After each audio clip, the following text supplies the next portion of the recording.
From the Library of Congress in Washington, D.C.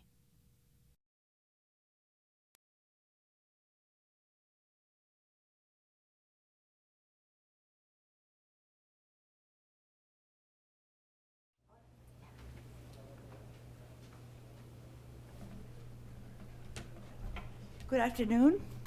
My name is Georgette Dorn, and I'm the director of the Hispanic Division of the Library of Congress. I want to welcome all of you to this library that has the largest collection on Spain in the United States, outside of Spain. And in addition to about 3 or 4 million books about Spain and Latin America, we also have 14 million other items, among which we have lots of motion pictures. So it's with great pleasure to introduce now Dr. Juan Manuel Perez, who will introduce our speaker. Thank you.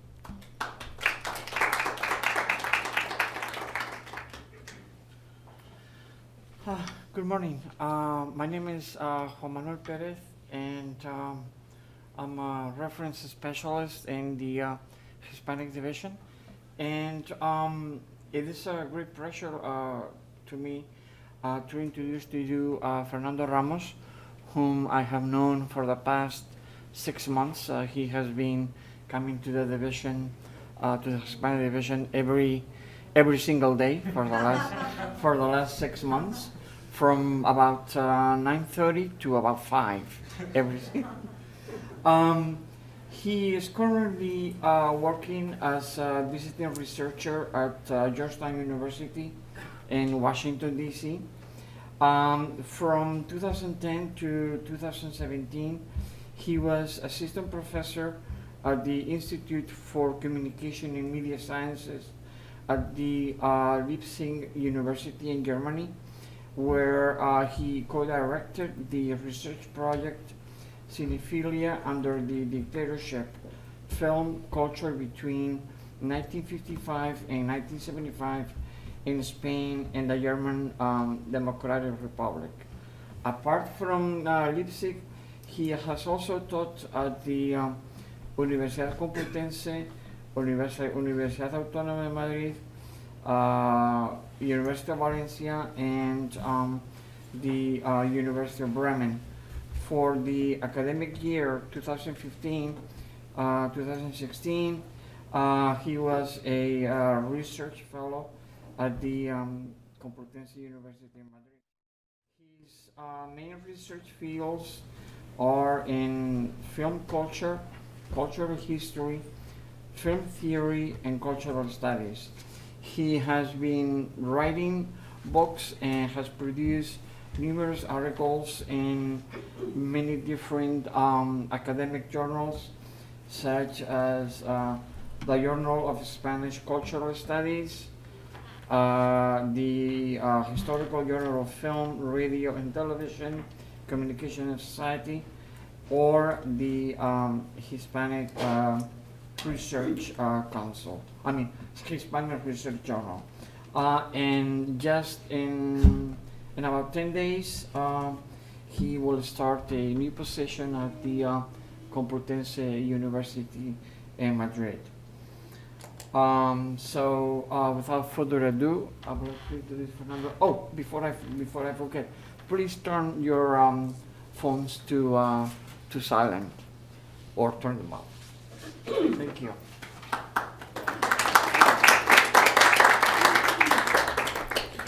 Well, thank you for the kind introduction.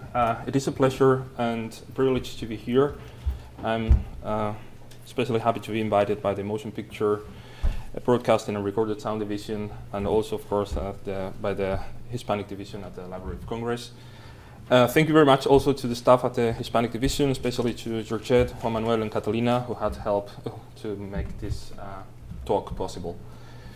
So let me start with an example you may already know. I'm going to show you a little scene from a film from the 1940s. It's Gilda, film by Charles Vidor. I may talk a little bit over it. That was a film noir, as I said, directed by Charles Vidor from 1946. In it, Rita Hayworth, the protagonist, sings "Put the Blame on Mame" while she takes off her gloves and throws them quite sexy in the audience.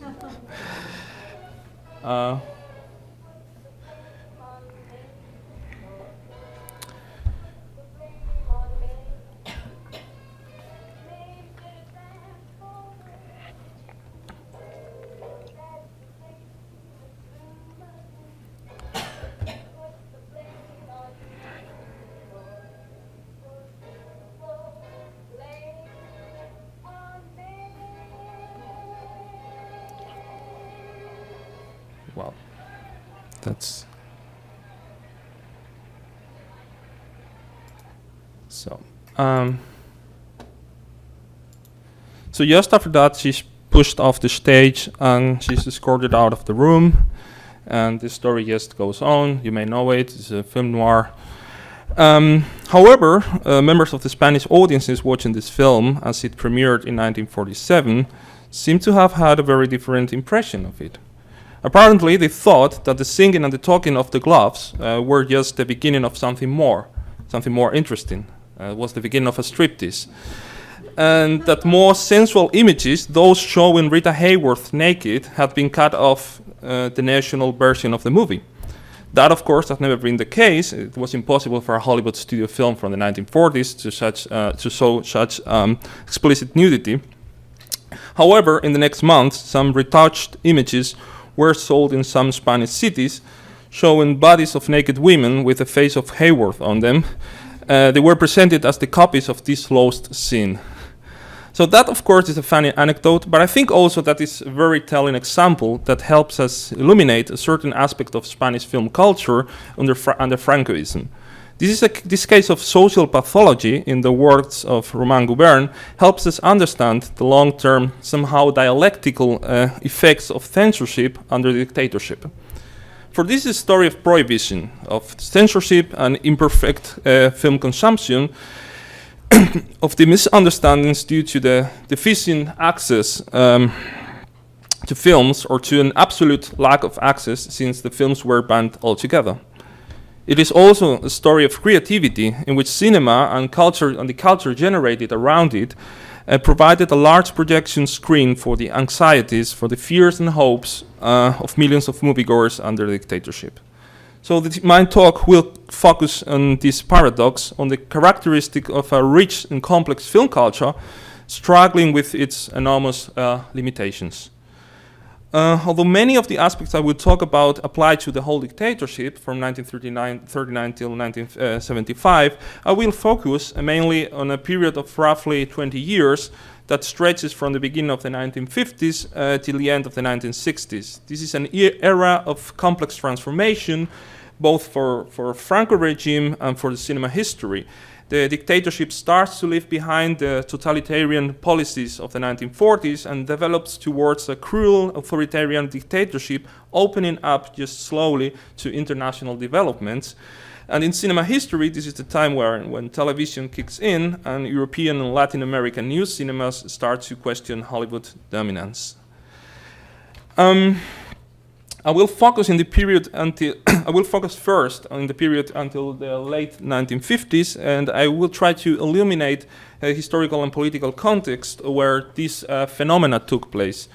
I will concentrate mainly on the effects on censorship on popular forms of cinema consumption in Spain since the end of the Civil War.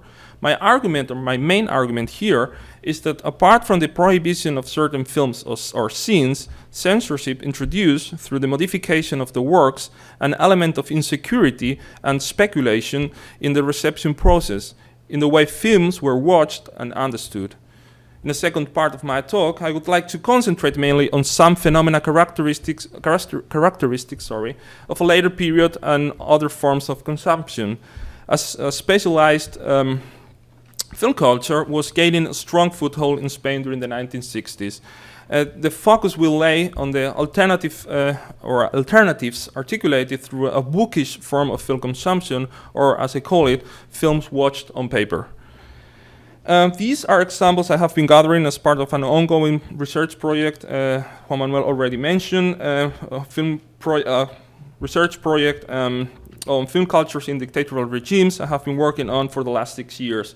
It's a project, comparative project, that focuses on the emergence of cinematic subcultures in both in Spain and the German Democratic Republic during the 1950s and 1960s. And I think the examples I'm going to talk about now function, in my opinion, as symptoms. Like symptoms of an illness, and symptoms of, in this case, of two illnesses. One of a political illness, like the dictatorship, but sometimes also symptoms of a more benign illness, which is this fascination, this obsession, to the point of obsession for cinema. So, talking about the 1940s and 1950s in Spain is focusing on a golden age of cinema going. Cinema was still seen under the introduction of television at the end of the 1950s as the main favorite pastime for the majority of the national population. Firmly rooted as a form of entertainment, especially among the popular classes. It was something you used to do with your family, but it was also a special form of entertainment for women and youth. And it was, like in other European countries, mainly an urban pastime. Spectators in the big and richer cities went more often to the movies. For instance, in 1948, each citizen of Madrid went 45 times to the movies. That means almost once a week. And she or he had 117 theaters to choose from. So they could rely on a dense network of film theaters. Spain had in the late 40s the highest number of film theaters per capita in whole Europe. So cinema was a mass phenomenon, a cultural practice that was just everywhere, a central part of everyday life, as commented by the film critic Miguel Marias. And I quote, "It was the cheapest and most popular form of entertainment and recreation, the fastest way to live an unsatisfying social and vital environment, the shelter for couples escaping the atmospheric puritanism, a spectacle for the whole family." End of the quote. So how does this situation relate to censorship? Censorship under Francoism started to be applied already during the Spanish Civil War, so before the regime kicked in 1939, and could survive the dictator itself. So it existed until 1978. In these 40 years, censorship dispositions could obviously reflect a certain transformation that ran parallel to the power struggles in the regime. The fascist party Falange, the Catholic Church, and the army, which were the three main pillars of the regime, could influence the evolution of the national censorship organs. Roughly, one can, for instance, assert that the fascist principle of the Falange and military were more preeminent in the early years, where censorship focused on the implementation of a specific political worldview, while in the following decades, some of these initial aspirations were set aside as Francoism partially reshaped its ideological principles around an ultra-conservative national Catholicism.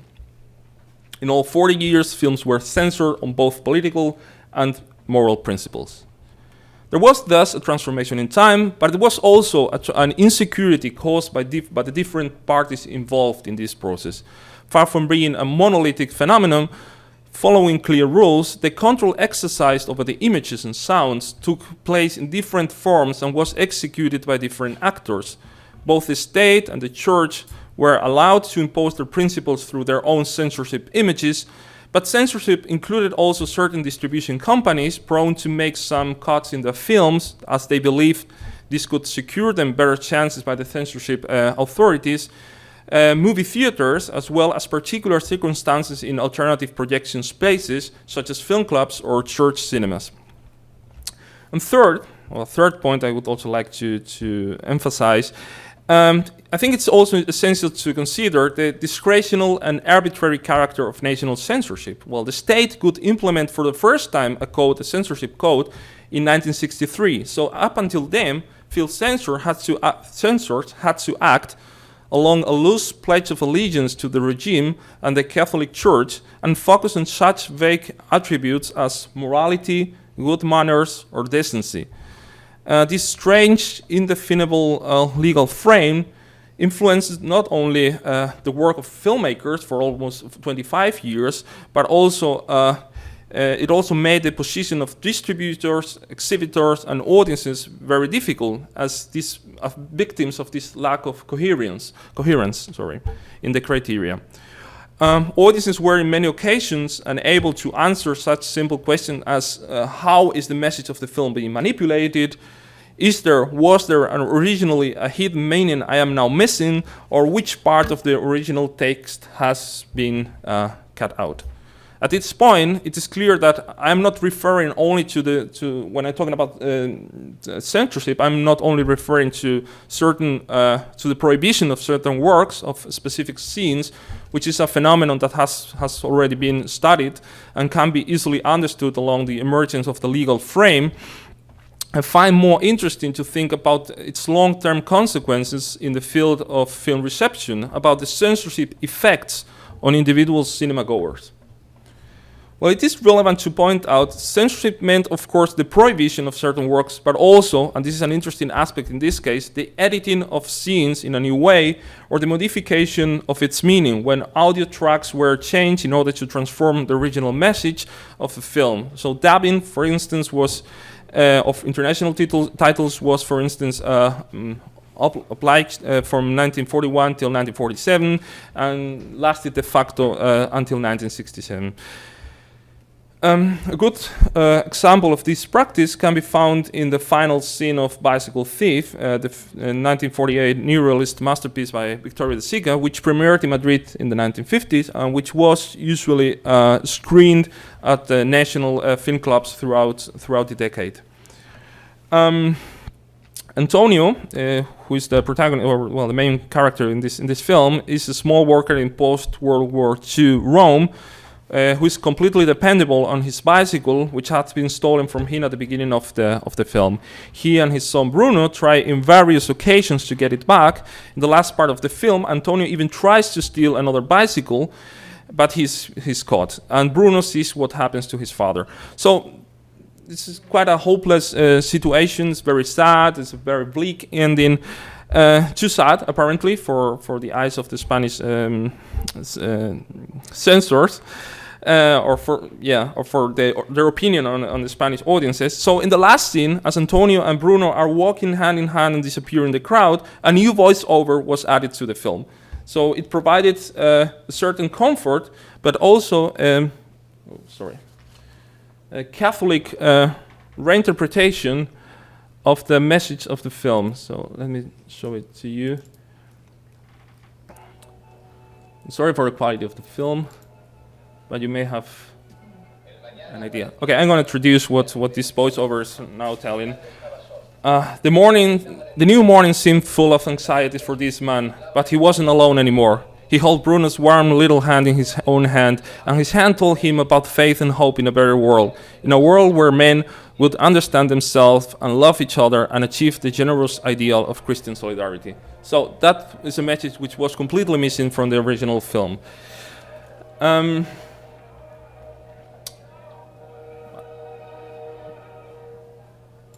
Fine.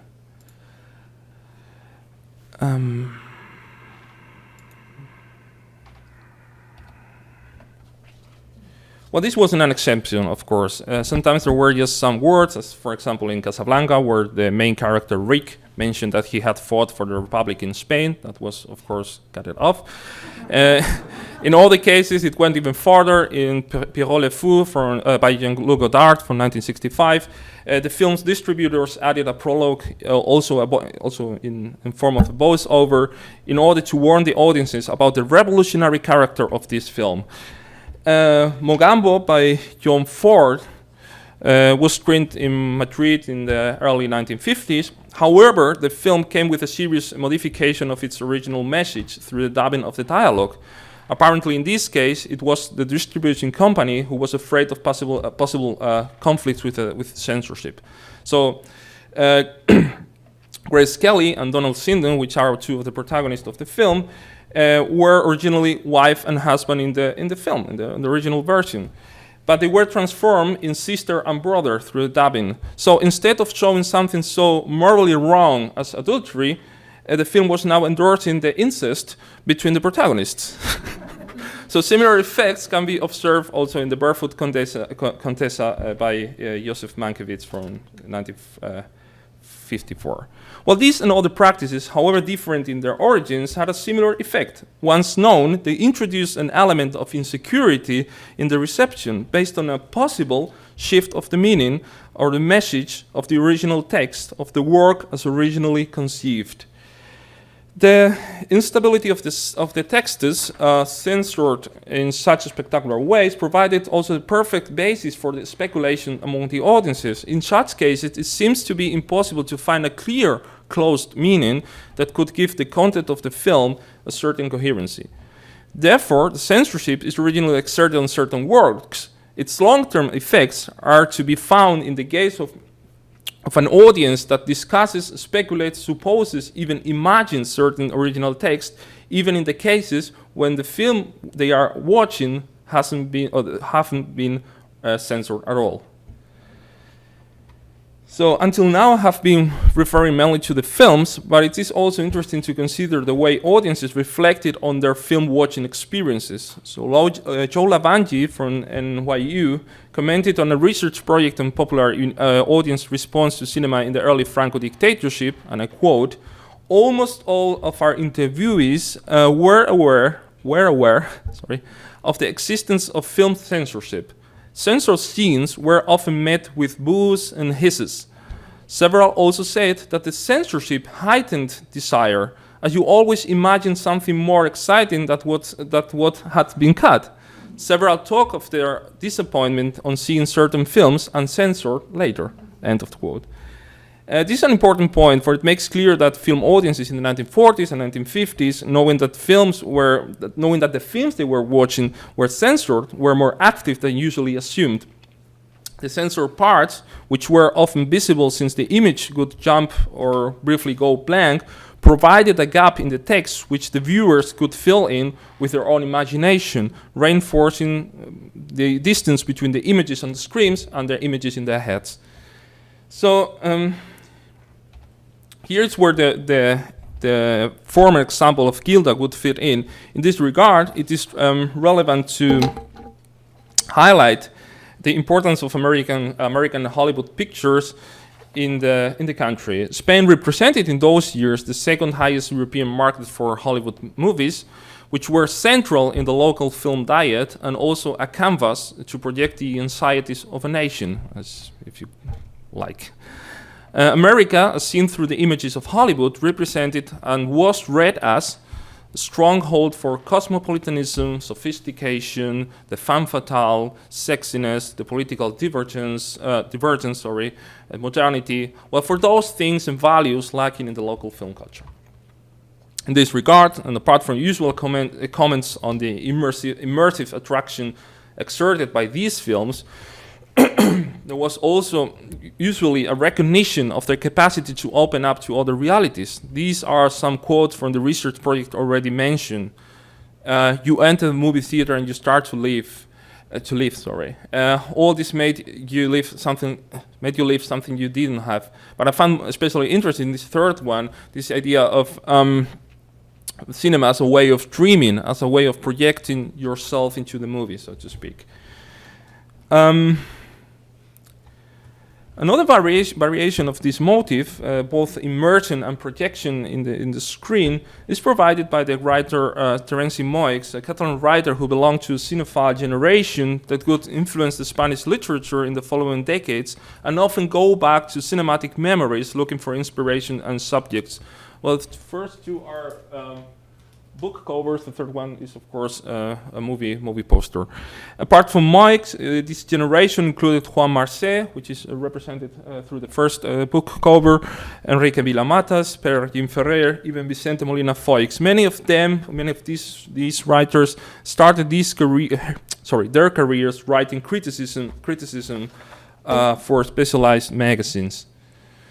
Well, Mike's, in the first volume of his autobiography, mentions the first Spanish screenings of Cat on a Hot Tin Roof, a film by Richard Brooks from 1958, which is the film showed at the right part of the screen. Mike thought that explicit homosexual element of this melodrama had been cut out by the censors. The local audiences, victims of the national Catholic censorship, were not allowed to watch or hear them. So it was his way of thinking. This homosexual subtext, which was of course part of the original playwright by Tennessee Williams, was however not really present in the original version of the film.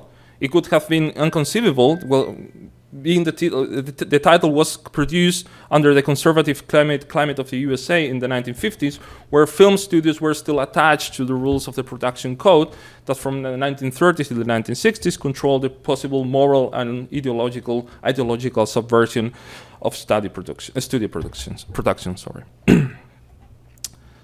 So around 1960, I would say, or during in the late 1950s or 1960s, alternative specialized forms of film consumption would win momentum in Spain. Sorry. Well, that wasn't just a Spanish phenomenon. That was something that was happening in other European countries at the time. In this sense, the social pathology mentioned at the beginning of the talk regarding the case of Gilda would transform itself around different reception practices, for instance, in film clubs, and around another cultural practices, like, for instance, the commentary and discussion of film screen, reading of specialized criticism, and around other references. European cinema of modernity was starting to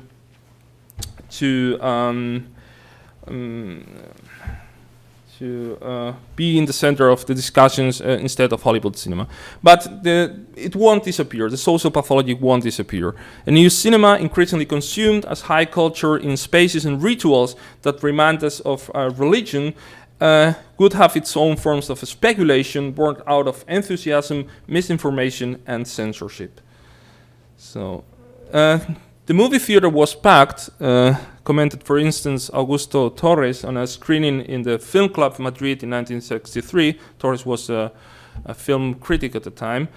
The film screened in this occasion was a title by the Swedish author Ingmar Bergman, who was an apostle of the modernity, of a new way of making movies and thinking about them, who was, during those years, very admired in Spain, but also very known. Torres continues his description with the following words: "The lights went out, the projection started, and a stony silence settled in. Nobody understood a word from the dialogues, but no one said a word. No one commented the scenes as if we were at a requiem mass, until some laughs could be heard. These were rapidly silenced by the rest of the audience, but someone kept laughing, causing a growing public outrage." Well, the funny part is the next one. "So it was only some time later that I watched this film with subtitles that I understood that Smiles of a Summer Night was one of Bergman's best comedies, and that the ones laughing in the movie theater were the only Swedish people or Swedish-speaking people in the room." So this may be a very striking example, but was surely not an exception. In 1964, as the film club started importing new films and the new censorship rules, the titles included The Criminal by Joseph Losey, or Vivre sa vie by Jean-Luc Godard, as well as the Polish film like Siberian Lady Macbeth by Wajda, or Posiak by Jerzy Kawalerowicz. All these films circulated through the Film Club network in the next years. However, and considering the experience described by Torres, it's worth questioning how these titles were received, or if they were even understood. The British and the French film were screened in the original versions without subtitles. Siberian Lady Macbeth came with English subtitles. Posiak, remind you, it was a Polish film with French subtitles. And apart from Smile of a Summer Night, previously mentioned in the description by Torres, another of Bergman's film, Summer Interlude, was also seen in the Spanish film clubs in a confusing way. Both titles were shown in original Swedish version without subtitles. So Bergman is in this case also symptomatic. It actually functioned as a touchstone for different film critical approaches at the beginning of the 1960s. Those were, on one side, a new criticism around new cinephiles interested in modernist, resistance cinema, and on the other side, the representatives of the cultural establishment who controlled some of the old strongholds of debate and were still trying to present a certain profile of the Swedish author or director, modifying the message of his films through the dubbing and editing. So from the perspective of the new critique, and especially among new alternative magazines such as Cinema Universitario or Nuestro Cine, people would react in rage against this interested modification. So José Luis Egea, who was a left-wing critic, commented this situation in an article published for the magazine Nuestro Cine in 1963 with some irony. He noted, "There is a Bergman Spanish style. Where does such a phenomenon come from? From where they say that nothing has been cut off, but it has been, where they say that Bergman is a religious filmmaker and sometimes a Catholic one, and to prove the point, dialogues are changed and important parts just vanish." So it is curious to see how the work of international well-known filmmakers like Michelangelo Antonioni, Ingmar Bergman, François Truffaut, Jean-Luc Godard, etc., etc., etc., is thoroughly analyzed in the new specialized magazines, even when most of these films couldn't be seen by the readers of the publications. This paradox doesn't escape the authors writing for these writing about these filmmakers. Sorry. In an anonymous text for Film Ideal, published in 1959, titled "The Usual Unknown," Carl Theodor Dreyer, Ingmar Bergman, or Robert Aldrich are mentioned before the author explains, "They may be so good as the book tells, maybe. It is a pity we may never have the chance to verify it." In these small specialized publications, the debate benefited from a censorship that was more permissive with the magazines than with the films, which were supposed to reach broader audiences and were therefore considered more dangerous in the eyes of the state. While we tend to consider censorship dispositions as monolithic, in fact, they were also adaptable or were continuously being adapted to the potential audiences, both in a quantitative and also in a qualitative way. Specialized smaller groups, like for instance, readers of magazines, people at film festivals, at film clubs, were in fact much better off than the mass audiences in the commercial movie theaters. Beyond this confusion and discussions, one of the effects of this mixture of fascination and censorship was the emergence of a film culture which was more focused on the written text, a cinema on paper, that was partially accessible than in the cinematographic text, usually missing, particularly for a vast majority of spectators unable to go abroad, visit film festivals, or enjoy the titles in the most selected film clubs.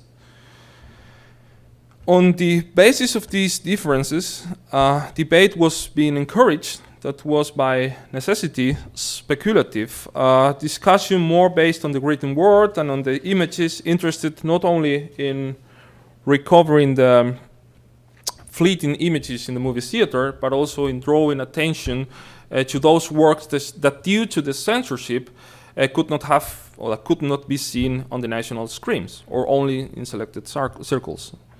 Nuestro Cine could complain about it in an editorial from 1967, where the magazine looked back at his work for almost 7 years and reflected on the implications of having spread a discourse on films, on film criticism, on cultural life, which was becoming less and less significant for most of its readers. For its references, the references of the discourse, had nothing to do with the films the readers, usually watch in the theaters. Jesus García Dueñas, who was one of these bookish cinephiles dependent on the magazines, who was a student at the state film schools since the beginning of the 1960s, and also contributor to journals such as Nuestro Cine, commented his personal experience in following terms. Our cinematic education was more based on books than on films. I will give you a very graphic example. Back then, Stroheim was my favorite director, but I hadn't seen any of his films. My knowledge of his films was limited to what I had read on him and over him, and to the scripts published in L'Avant-Scène Cinéma, which I devoured. This form of cultural consumption, reading films instead of watching them, was not only possible through the reading of international magazines, Spanish most relevant titles like the aforementioned Cinema Universitario, Film Ideal, Nuestro Cine, or Cine Studio. Those were all new magazines who started their careers at the beginning of the 1960s, would quite often publish scripts or transcriptions for dialogues, as well as diverse forms of literary adaptations. This subterfuge didn't work always without problems, however. The publication of scripts was also censored. So this happened, for instance, as Nuestro Cine planned to publish the script of Jules Jim by Truffaut in 1962, which was banned by the censorship based on moral consideration. So the lack of direct references could have very picturesque effects even among these selected, more specialized circles, which were where the contrast between a theoretical discourse with certain level of elaboration and the lack of films was even bigger.